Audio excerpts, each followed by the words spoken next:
In the Spoor Files, we uncovered a single, terrifying number. Fire ants are getting bigger, stronger, and that number keeps climbing. But there's a geographic boundary scientists declared impassable.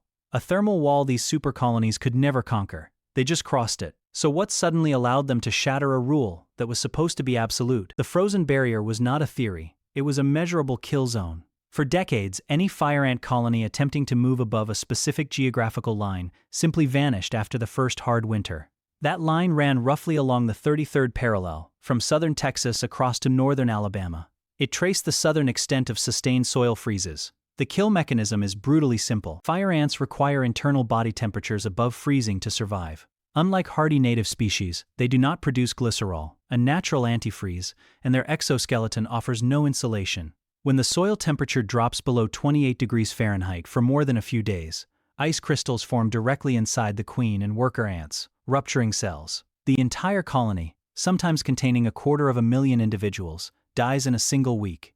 But the colony often starves long before it freezes. Fire ants cease foraging at a soil surface temperature of 50 degrees Fahrenheit. Below that, worker traffic stops altogether. The brood cannot be fed, larvae cannot develop, and the queen stops laying eggs. Even a light frost that leaves the ants alive can trigger a nutritional collapse that wipes out the colony by midwinter. This thermal ceiling was tested repeatedly. Every expansion push ended at the same invisible wall. Scientists marked it as a climatic absolute, a hard boundary no amount of short-term adaptation could overcome. Evolution had simply not given fire ants the biological tools to survive the long cold, and in the wild that was the final word. The discovery came from a mound in southern Tennessee. It looked like any other fire ant nest, but the ants inside were something new.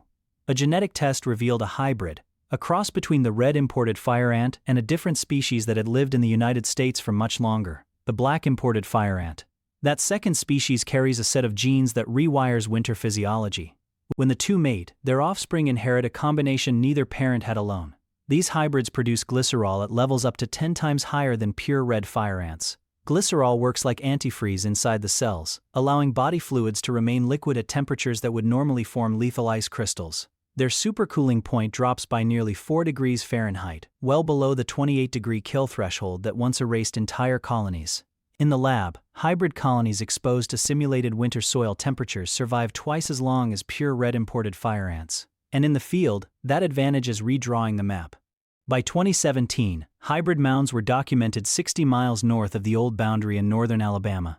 2 years later, they appeared on the outskirts of Nashville, over 100 miles past the line that stopped every previous advance. Each mild winter that fails to kill them allows them to establish, reproduce, and push the frontier deeper into territory once considered impossible. The barrier that held for nearly a century has been breached not by the species itself, but by a union of two lineages. The cold line is no longer a clear edge. It is now a moving gradient, and it is pushing north. As the cold line blurs, fire ants deploy another survival weapon, one that turns catastrophic floods into opportunities. When water rises, an entire colony becomes a living raft. Instead of drowning, the ants link their legs and mandibles together, forming a waterproof mat of interlocking bodies. Their exoskeletons are naturally hydrophobic, so air gets trapped between them, creating thousands of tiny buoyancy pockets. The queen and larvae ride safely in the dry center, while workers on the bottom layer constantly rotate to the top, ensuring no ant stays submerged for long. This structure can float for weeks, riding currents until it bumps into dry ground. Hurricane Harvey showed the world just how formidable these rafts are. In August 2017, as Houston's floodwaters crested, massive colonies of fire ants drifted through neighborhoods, looking like floating carpets of soil, until they moved. Paul Nestor, an entomologist with Texas A&M AgriLife Extension, warned residents not to touch or blast them with hoses. Pushing a raft underwater doesn't kill it. The ants simply roll into a ball that bobs back to the surface and reforms. People wading through floodwater risk stepping onto a hidden colony, with hundreds of stings within seconds. And that survival trick doubles as a dispersal strategy. Floods carry these floating fortresses far beyond their mound boundaries, depositing live colonies into new, uninfested territory. A single raft can transport tens of thousands of ants downstream, seeding populations in places fire ants had never reached before. While genetics are helping them push north through cold, hydrology is helping them sweep across the landscape every time a hurricane season rewrites the map.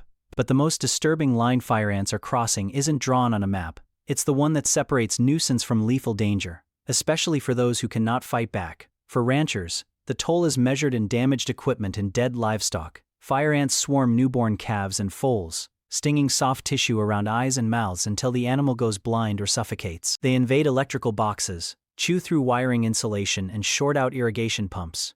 In hayfields, mounds clog machinery and break shear pins. While adult cattle usually survive the stings, a downed cow or a weak calf can be overwhelmed and killed within hours. But the real horror is what happens when fire ants find their way inside a nursing home. In 2013, at an Alabama facility, an 84-year-old woman with dementia lay in her bed as ants poured through a crack in the wall. Staff ignored her screams. By the time someone responded, she was covered in hundreds of stings. The resulting infection took her life. 3 employees were convicted of elder abuse for doing nothing. Then, in 2019, at a VA-assisted living center in Georgia, a 74-year-old veteran suffered repeated ant attacks over months. Staff noticed the bites but covered it up, falsifying medical records to hide the neglect. He died from complications directly tied to those attacks. These aren't freak accidents. They're the consequence of an ant that doesn't recognize borders, and, as it expands its range, keeps finding new victims who can't run away. The cold barrier is broken.